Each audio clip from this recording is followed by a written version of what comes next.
Pemirsa, berita terakhir di Insert Pagi kali ini masih ada kaitan dengan berita pertama kita tadi. Jadi ini masih terkait dari berbagai perseteruan yang tengah dihadapi oleh Barbie Kumalasari juga. Tapi kali ini dari sisi seorang Pablo Benua. Rupanya yang kalau disering memposting mungkin dengan kekayaannya, hartanya dan sebagainya, mengundang banyak sekali pernyataan, pertanyaan dan juga investigasi dari para netizen. Dan bahkan Insert pun untuk bisa melihat bahwa banyak sekali ternyata kebohongan-kebohongan yang dia tebarkan. Nih, kita akan melihat seperti apa. Iya, jadi ingat Insert investigasi zaman dulu ya. Investigasi. Kemudian jangan lupa juga nanti akan ada Insert siang jam 11.30, kemudian juga ada Insert Today jam 5 sore hanya di Trans TV milik kita bersama. Kita pamit undur diri, bye-bye. Pablo Benua, ya, nampaknya nama tersebut tengah menjadi sorotan tajam masyarakat tanah air. Bagaimana tidak, semua sikap percaya diri dan seakan menganggap remeh saat dilaporkan mengenai kasus ikan asin yang menjerat namanya, kini sirnalah sudah. Pablo yang dahulu selalu dengan lantang menjawab pertanyaan awak media, kini berubah ciut dengan wajah pucat saat terlihat mengenakan seragam barunya. Sungguh malang memang nasib Pablo Benua. Siapa sangka sejak dirinya terjerat kasus ikan asin, satu persatu kebohongan suami dari Ray Utami ini perlahan terbongkar. Lantas, apakah profesi pengusaha yang selalu disandangnya juga merupakan kebohongan semata? Demi memenuhi keingintahuan masyarakat tanah air terkait apa profesi Pablo yang sebenarnya, pada Sabtu 13 Juli lalu, tim Insert melakukan penelusuran demi mengkonfirmasi apakah alamat rumah yang tertulis di tanda pengenalnya merupakan benar miliknya. Namun, dalam penelusuran tersebut, terkuaklah satu fakta bahwa Pablo sempat mencoba peruntungannya dengan menjadi agen minuman di kawasan Depok.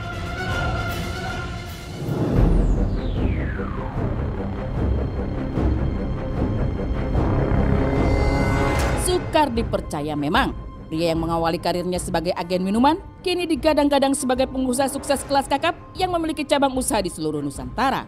Melalui akun Instagram pribadi Ray dan Pablo, keduanya pun kerap memamerkan barang-barang super mewah yang tentunya memiliki harga fantastis. Seperti saat Ray memamerkan barang mewah yang merupakan hadiah dari Pablo, yakni jam tangan dari merek ternama dengan bertahtakan berlian dan mutiara. Tak tanggung-tanggung, jam tangan tersebut pun dikabarkan dibanderol harga hingga 300 juta rupiah. Yang lebih fantastisnya lagi, sejak menikah dengan Pablo, wanita berusia 32 tahun ini mengungkapkan bahwa biaya perawatan giginya melebihi biaya yang dibutuhkan untuk menimba ilmu di jurusan kedokteran.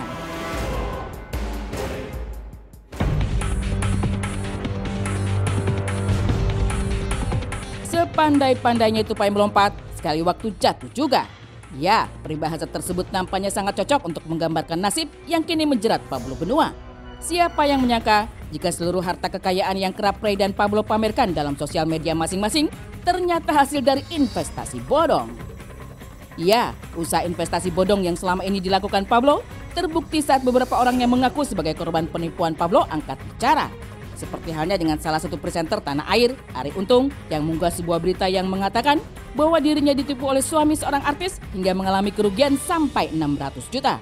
Dalam kalimat yang ia tulis dalam keterangannya, suami dari Fenita Arie ini pun mengutarakan kekesalannya dengan seseorang yang dianggap selalu panjat sosial.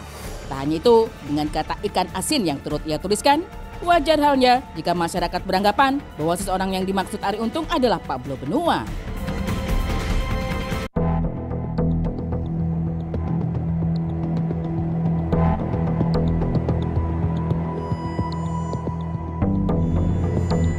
Hanya Arie Untung yang akhirnya buka suara karena merasa ditipu oleh Pablo Benua.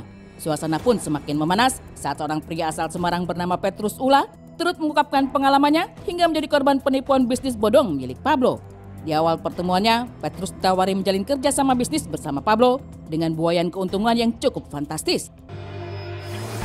Sebenarnya ini sistem yang menarik sebenarnya. Jadi namanya hak guna pakai kendaraan.